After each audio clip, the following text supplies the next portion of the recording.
All right, cool. I want to talk about you, though. We got 1 hour. We're going to max out this hour. I want this hour to change your life. I want you to never forget it because I want to help you. The reason I want to help you is I am you. I started out in door-to-door sales by mistake, but I did, and it changed my life. I admire what you're doing. I want you to understand that. I know what you're doing. I did it for years. You can track back a $500 million net worth for me now to knocking on doors when I was a 21-year-old kid. So those of you guys in this room with a dream to do something great with your life, and you're kind of average and ordinary, maybe you're not the smartest dude in the world or the biggest dude in the world, but you want to do something great with your life, maybe I can be an example of that. Because I know what it's like not to feel great about what you're doing, to doubt whether you're doing this. And I just got to tell you something. I'm an example this stuff pays off. How many of you have a big dream you want to make come true in your life? Something special you want to do? Okay. Me too, and I got bigger ones. Let me tell you what everybody's dream is. Put it in your note. I don't care if you sell pest control, security, solar, insurance. I don't care what it is. Guess what they want? You ready? And guess what you want? You want to be happier. You got to link everything to people's happiness. You think, that's ridiculous. So I'm going to kill some termites. They're going to be happier. Yep. They think if you did pest control, at the end of the day, the greatest influencers get the people want to be happier. All of you want to be happier. You think if I become a millionaire, I'll be happier. If I get that baller jet, I'll be happier. If I'm making 100 grand, I'll be happier. If I lose 30 pounds, I'll be happier. If I protect my family with security, my family will be happier. People want to be happier. A couple ironic things about closing and selling that you may not have ever been told before, but I'm going to tell you. People don't have to believe what you're saying. Is that crazy? People do not have to believe what you're saying. In fact, too many of you spend too much time trying to get people to believe what you're saying. And you come across like a beggar because of it. You seem desperate. Who's ever trained you to get people to believe what you're saying doesn't get influence. There's a subtle difference that the great ones know. And you've probably never been told this before, but I know it. And persuasion is not about getting people to believe what you're saying. You ready? Persuasion is about getting people to believe you believe what you're saying. That's a subtle difference, brother. That's a subtle difference, sister. If you start to think through, I need to get people to believe I believe this, not to get them to believe it. People buy things all the time they don't believe. People buy things all the time they don't understand. That's okay. We want to educate, we want to train, but they don't have to believe everything you're saying. If they have to do that, you're going to look like you're begging all the time. They got to believe you believe it. That's a different intention. The most certain person always influences the less certain person. When you're exchanging with a recruiter or a client, they're either going to close you or you're going to close them. And that's certainty. Certainty is influence. And you can't transfer to me something that you're not experiencing for real. You have to really believe it. You got to really be a crusader. You got to really understand it. When you really believe something, you can transfer that certainty to me. Everybody with me on that? Say yes. This is a huge deal. It's a huge deal that you need to begin to understand that persuasion is they believe you believe what you're saying. I love that most people don't take anything seriously. I love that most people aren't coachable. I love that most people don't do what I teach or that anybody teaches. I love that. That's how certain people win. Half of y'all haven't written a damn word down I've said. If you were in my team, I'd slap the hell out of you. I don't say that disrespectfully. I say this as a dipshit who had a Velcroed car. I don't say that talking down to you. I say, wake up! You want to win? You want to be a millionaire? You got to quit being so casual.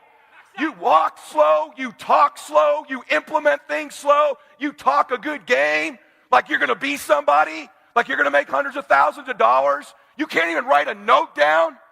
You're going to get your ass kicked in business, dude. Business is a sport. It's competitive. You got to get focused and get in a hurry. You're around a dude like me, we will smash your organization. We come to play. We're for real. What are you? Cool? I've seen all kinds of cool guys my whole career. Cool guys go broke. Cool guys have little flashes in the pan. They have a good 2 or 3 years. Players who implement strategies that get focused and intense, they win decades. They win multiple championships. You win for 2 or 3 years. You know how many guys I've known that have made money for 2, 3, 4 years that are ass broke now? You got to win year after year after year to be a player in business. I'm almost 50 years old, man. I was 21 driving that car. It's a Saturday. I spoke yesterday. I land tonight and go speak for Goldie Hawn tonight. Monday I get up, I've got a loaded calendar. I'm after it. I'm not casual, I want to win. You're too damn casual. You hear me? Wake up, brother. I want you to kind of feel like, man, I want to be a multimillionaire. How do these people think? What do they do? What's their attitude like? I have enough humility to talk frankly with you. I'm a Christian, man. I'm your brother. Let me explain what that means to you. I'm no better than you. Same God that made you made me. I don't love my kids more than you love your kids. If you make some of these adjustments, man, you could change your life. You could change your family forever. It's not casual. Your family tree, let's show you know something. You meet somebody wealthy, their family at one point was not wealthy. And then the one shows up. The one. One person changes the family tree forever. In my family, I'm the one. And it wasn't because I wanted it or I hoped for it. Right? Hey, I fought for it. I fight for the inches. Give me the info. Tell me what to tweak. I like that evangelist thing. Man, that stuff about influence is awesome. I thought he was smarter than me. Turns out he's dumber than me. I want to win. I want to fight for my family. I want my mom and dad proud of me. I want my kids proud of me. I want me proud of me. I want to look in the mirror and be happy with the man I look back at. That he gave it everything. That he went for it. Everything he's got. That's what I want for you. I want you to be happy with you, not cool, where you fake it and front it for everybody here.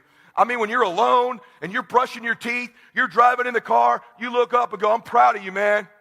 I'm proud of you, brother. I'm proud of you, sister. And you feel it. That's what I want for you. And every once in a while, you need someone to come along and go, come on, let's go. I don't care what level you're at. I'm talking to me as much as I'm talking to you. All kinds of things I ain't doing like I need to be doing. You can change the chapters in the book of your life if you want to. There's a book being written about you. Even if you don't have faith, would you agree someone's probably paying attention to that you're here? Yes or no? Yes? You can decide, you and God, or you, if whatever you believe, you're the author. You can turn the page just like Max did on that golf course. I'm no longer that guy. I'm going to walk different, talk different, think different. It might be a year, 2, 3 before you make your putt. It might be a year, 2, 3, 4 before you get your big win. But you could decide now, I'm going to walk, talk, and be a different person. You decide that. You're the lead character in the story of your life. But too many of you let what I call the extras of life dictate where you're going. You know the extras, you watch a movie, at the end they got the lead characters, then at the end it's like cab driver number 2, bouncer number 3. You don't even know their damn names. But in your life, you let those people dictate what you do. You're afraid to knock the door. You're afraid to go for it because cab driver number 2 in your life might reject you. How about you start playing the game for the main characters? Your mom, your dad, your children, you. That's who you play the game for. Y'all hear me? At some point, you got to stop negotiating the price and decide your will to win is not for sale. Here's the truth. Most people's dreams can be bought. With enough failure, with enough rejection, they will sell their children's dreams. They can't still fight. They can get a little bit, but when it gets a little too hot, they go, boom, sold, buy the dream. You can have it. It's not worth it to me. And their will to win is buyable. You can buy it with a little success or a whole bunch of failure. Most people will sell their will to win. Some of you have sold it because you're making a little bit of money. You don't work like you did when you were making nothing. You're not after it like when you were broke. Now you got your 50, 100, 200, 300, 400 measly dollars a year, $1 million a year. Not to be rude, but that would not pay my jet fuel. And you think you're making a lot of money compared to what? But you sold your win for a little couple success. Some of you will sell your win for some failure. You're probably buyable. But if you decide at this meeting, my will cannot be bought. I don't care how long it takes, you can't buy this dude out. I'll keep fighting for my family. I'm the one. I'm going to change my family tree forever. That's the decision. Decide now. You're going to keep negotiating the price, or can you not be bought? Let me tell you something, man. I have this hallucination that when I die, I'm a Christian. Even though you didn't know it from my language today, God forgive me. I'm a sinner saved by God's grace, okay? But let me say something to you. I think when I die, when I meet him, he's going to go, well done, good and faithful servant. But I got this other feeling. I think he introduces us to who we were capable of being, who he made you in his image and likeness, the woman or man you were capable. I think he introduces me. Hey, Ed, I want you to meet this guy right here. This is the man I made you to be. These are the places you could have gone. The experiences you could have had, the people you could have helped, the moments, the memories, the way you feel about you, what you could have had, that's the guy right there. And when I meet that dude, I want to go, man, I've been chasing your ass all my life. All my life. And what I want is him to go, bro, I've been watching you. I'm proud of you, man. You caught me. You did it. You got off track a bunch of times, but you kept getting back on track. Every decision I made was to catch that guy. I don't want to get out of this life when I'm an old man and I'm done here and not have maxed out my life. I'm chasing that dude. And to me, heaven would be you catch him. Hell will be you meet that man you were capable of being and you're total strangers. You want to live with that the rest of eternity? Forever? You didn't become the dude. You didn't have the happiness, the peace, the joy, the sights, the moments, the memories, the contribution, the family pride that you could have had. You need to decide. You want to live forever in heaven or hell? And you get to control that. You get to make those decisions. If you'll do all the things that we talked about today, you can change your life. You're in a great industry with great people. This is a great time to be in this economy. And if this Velcroed together Mercedes driving dude can do it, so can you.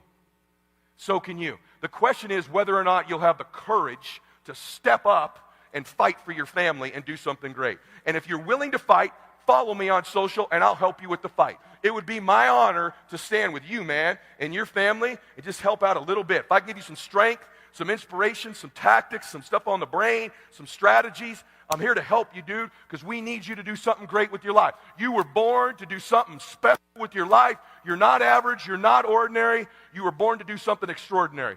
Amen?